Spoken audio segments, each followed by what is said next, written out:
Welcome, boys and girls. This is going to be a very different program format today on Celebrity Readers, because today you're going to meet a person that your older brothers and sisters, your daddies, your mamas have probably seen, and I think you're going to enjoy it very, very much.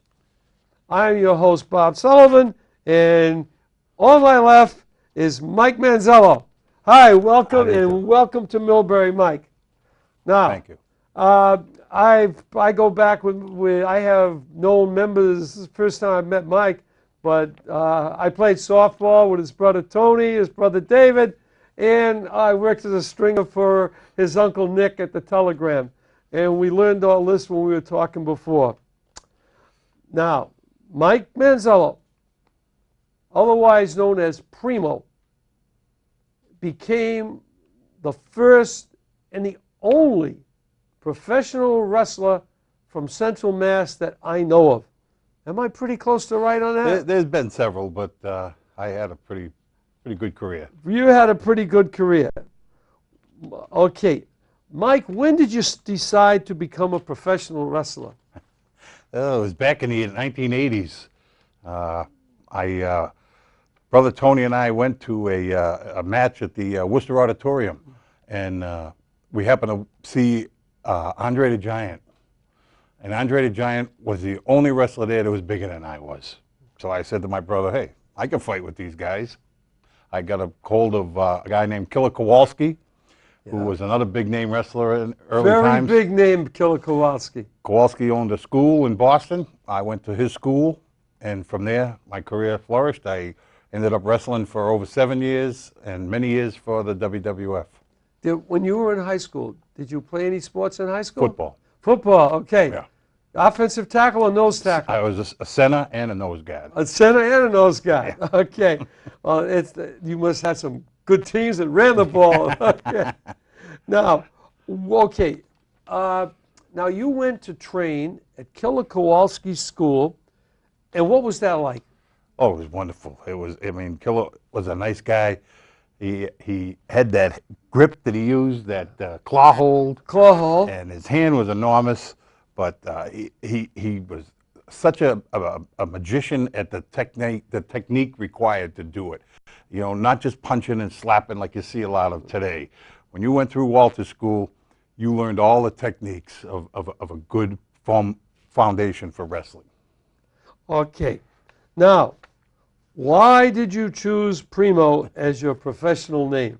Well, Primo Manzello is Italian, obviously. That's right. Primo in Italian means number one. Uh-huh. I thought maybe someday I could accomplish that. So Okay. Primo Manzello. I figured, I said, Primo. And I said, yeah, Primo's number one in Italian, number one in Spanish. I says, you know, so that's probably why he chose it. Okay. Now, we all, no matter if we're in any sport, whether we're a player or an umpire, we always have to have our first game.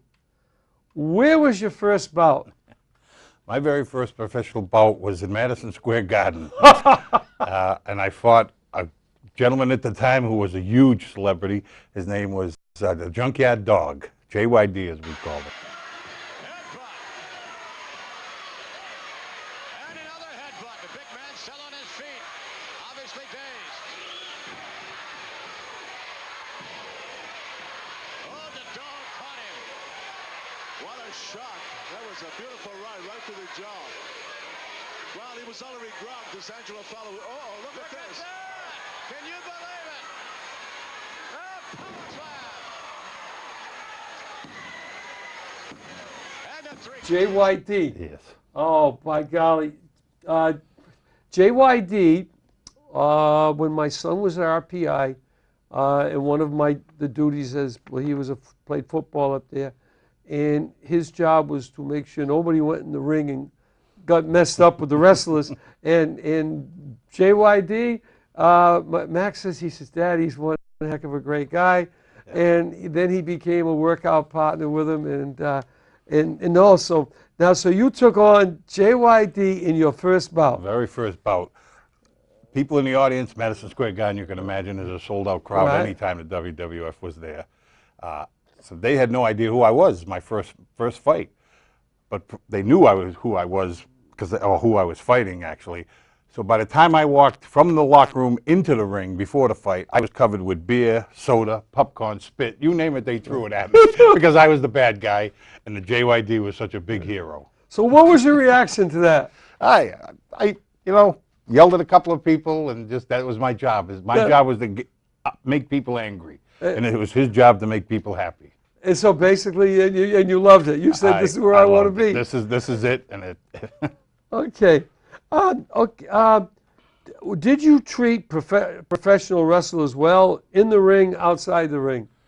Did I treat them well? Oh, sure. You get along with everybody. Right. You know, I mean, let's face it. It's a risky business because when I was wrestling, I was 500 pounds, and so somebody picks me up and drops me. I'm not Mary Poppins. I have to hit, so you can get hurt. And so yeah, you're not trying to put each other out of business, obviously, but you want to win. Now, okay, I know from my study of martial arts, there is a way to fall where you can hit the mat and pop up. But where you fall from a distance, like off the ropes and stuff, is there a way to fall? Is the ring, let's say, more receptive to falling, so it'll give, so you can have... Well, there's some give, obviously. Right, yeah. I mean, it's same as a boxing ring. There's some give. Otherwise, the whole thing would just collapse on itself. So there is some give and take. But primarily, you fall, you try to limit any injuries. You know, but I mean, I certainly sustained plenty of them. You know, I got kicked in the chest, broke a couple of ribs. I hyperextended an ankle, wore a cast for 3 weeks. You know, you get back injuries. You get, you know, it happens. You come home covered with black and blues, you know, but you pull through and you do what you got to do to put on a good show.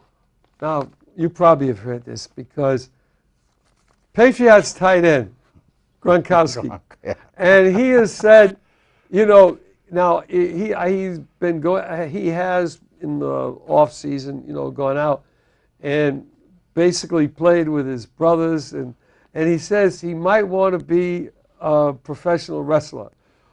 For the person who's had his back operated on twice already, would you advise him to be a professional wrestler? Yeah, he's got the perfect temperament. He's got the perfect temperament. He'd be perfect for it. Yeah.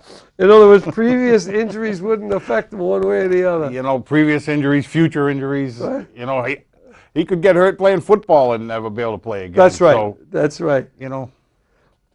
Name some of the greats of professional wrestling that you've met or fought. Oh, some of the guys that I fought, again, like I said, Junkyard Dog, George the Animal Steel, Tito Santana, who was the Intercontinental Champion at the time. Like Moby Dick there, diving down for some gefilte fish or something. Well, he's a real huge guy, and no doubt he's strong, I'm sure. But when you're in with Santana and Morales that have such great speed, great experience and so forth, they'll take that advantage of size away from a man like... Pedro Morales, S.D. Jones, Paul Roma, both the Samoans, Afra and Sika, Hacksaw Jim Duggan. The list goes on. I did it for many, many years. Sammartino. Bruno. Well, no, Bruno was the champion for 25 years for the WWF when Vince McMahon's father owned it. He was a 25-year champion, and he and Killer Kowalski had some matches that are still go down in the annals of wrestling history. When I say Bruno Sammartino's name, I'm dating myself, aren't I? He was actually before my time. That's what, no, I figured that. When I first started in the mid-'80s, Bruno was still around. He did what we call work for the office. Right. You know, so he was around. He was at all the shows. I met him many, many times. He was a wonderful, wonderful man. His son David even started wrestling for a short period of time. Yeah. Now, okay, we know there's a hero, we know there's a bad guy. Were you the good guy or the bad guy? I was a bad guy. Now, okay, tell me something. How does the bad guy ever win? Oh, I mean, you win because you beat the other guy. I mean, it's kind of simple.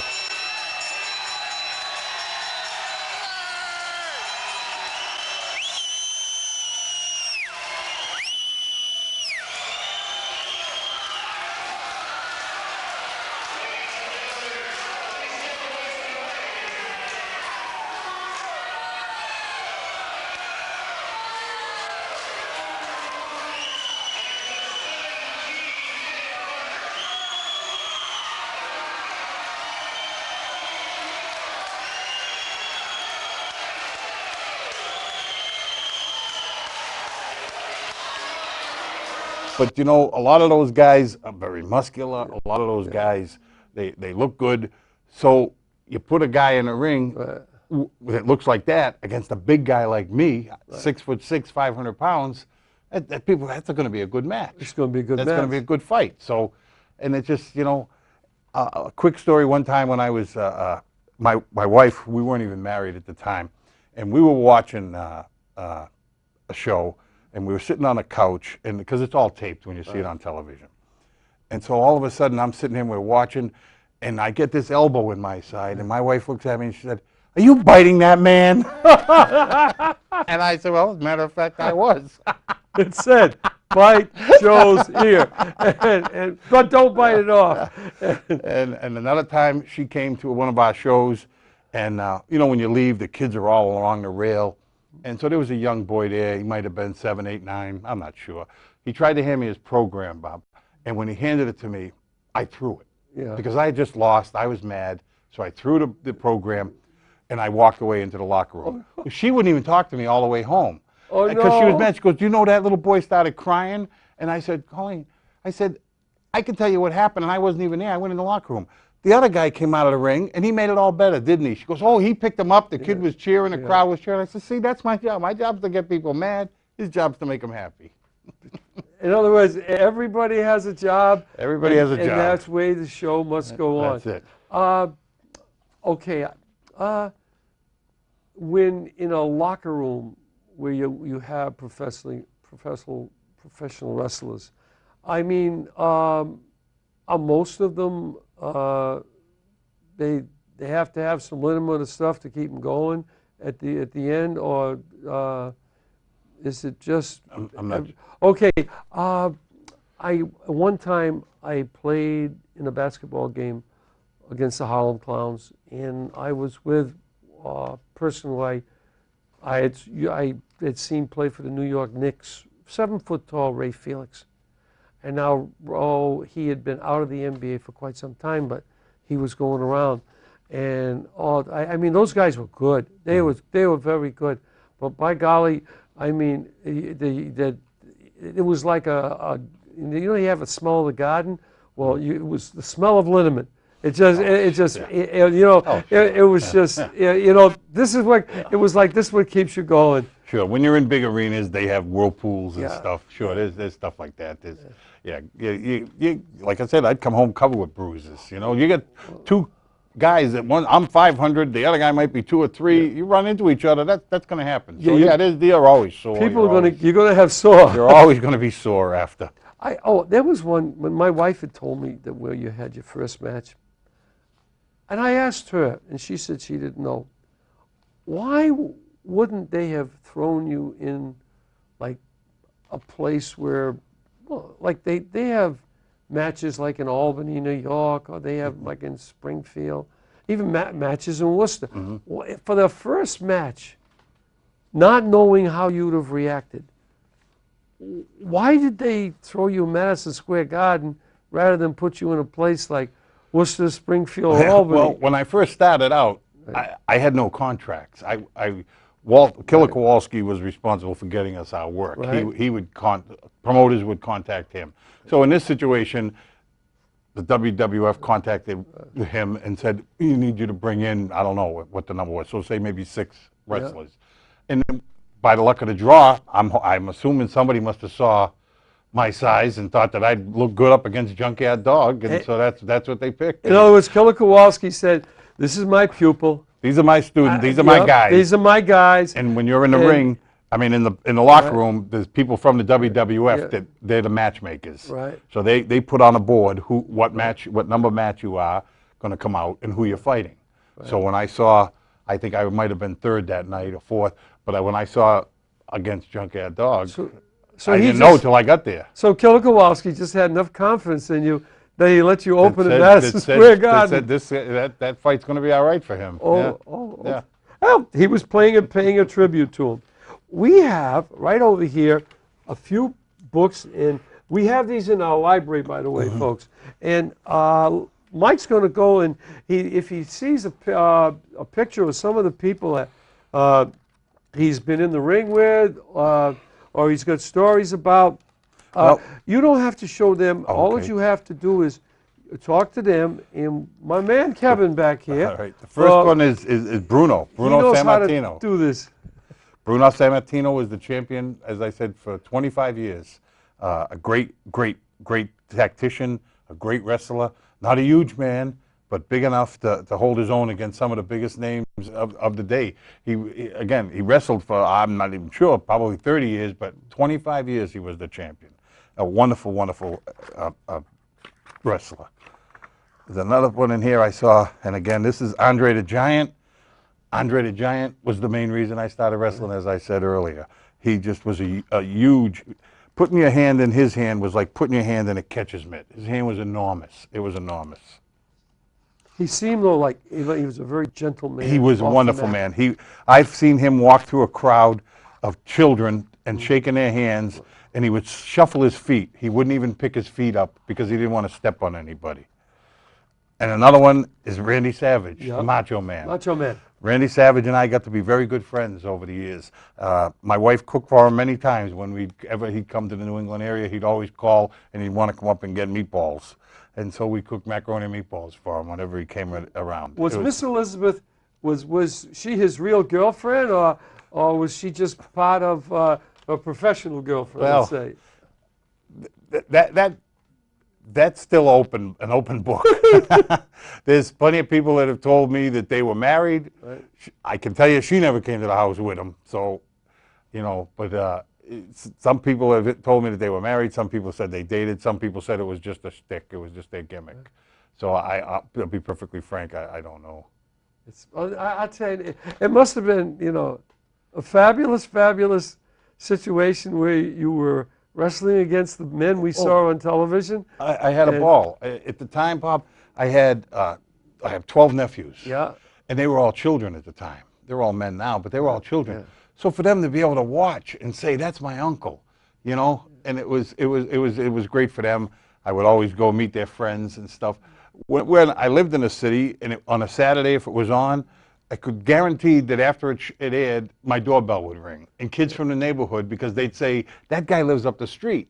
And their friends would say, "No way." So they'd come to the house, they open the door, and they're standing in there, they'd see me there. So I always kept some pictures by the back door so I could sign them and give them to the kids. Yeah. So it was wonderful. It was a great experience. I got to do quite a bit of traveling, and I had a wonderful time. Now, after your career was over, what did you do after your career was over? Once my career was over in wrestling, I was an investigator for the Commonwealth of Massachusetts. Because previously I had law enforcement experience. So when wrestling was over, I actually worked a full-time job for some time during the wrestling too.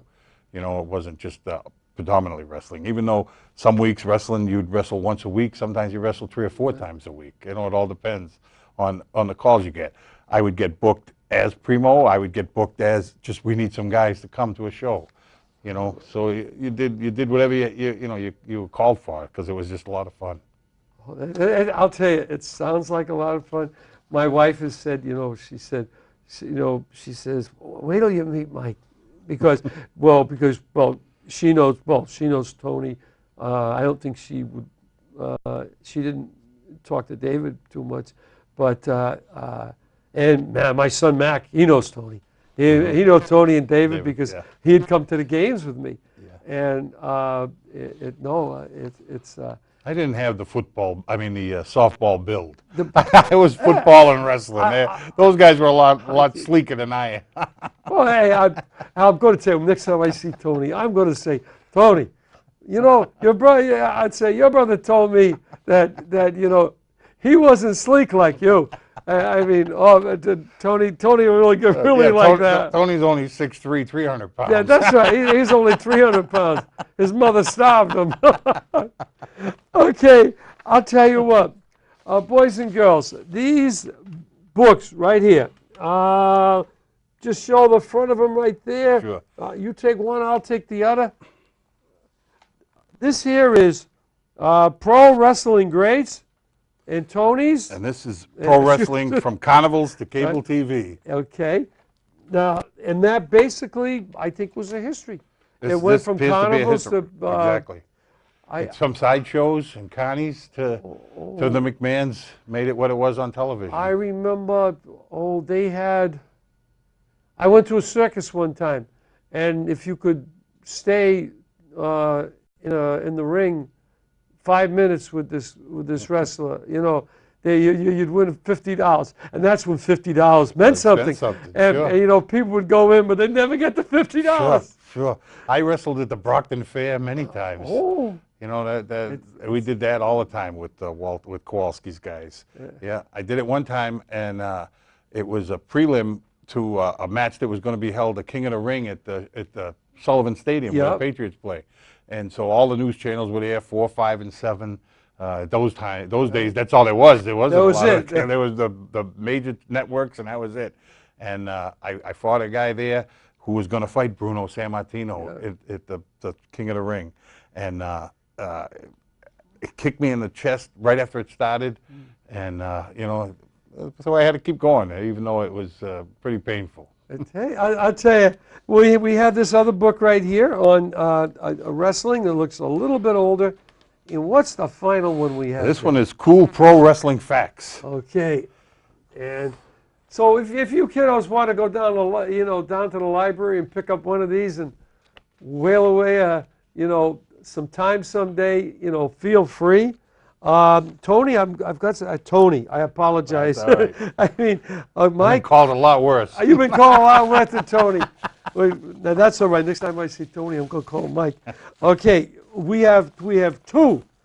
Since you work with my wife up there, and because you're also an actor, and you're with the Fraud Squad. The Fraud Squad players, and here is your Celebrity Readers mug. Oh, thank you very much. Whether you want coffee or tea. Beautiful. And this is the magic one. This is a little mirror thing that you basically you can use, you can pick up, and we had those when we had a parade in Millbury, and we gave them out, and we had a few left over, and we have special guests, and that's what we do. Thank you very much. And these cups and the cup and the book light are from the children of Millbury, Grafton, Shrewsbury, Sutton, and Worcester. So you all have a good rest of the evening, and thank you very, very much for coming, pleasure. Mike. Thank you for having me. I met another Manzello.